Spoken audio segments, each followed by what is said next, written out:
دیگر شاهزادگی پهلوانی میمون با طلب امی پهلوانی رشتم زمینی و مای ایدهای دونا بودو بین هر دو پهلوان یک ترمیکس یک سوزگاه یک نوری کاری کلون دو هر شتای گفت الله اکبر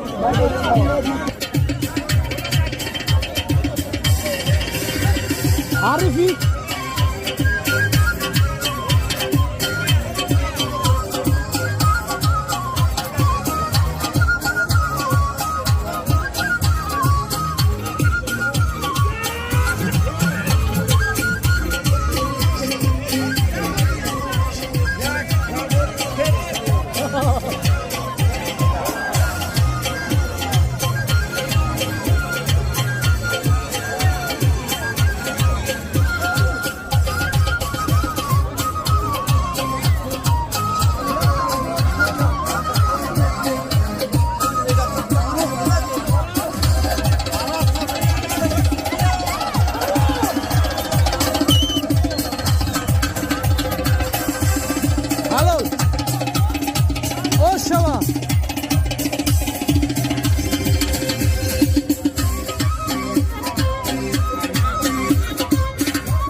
مبارک شما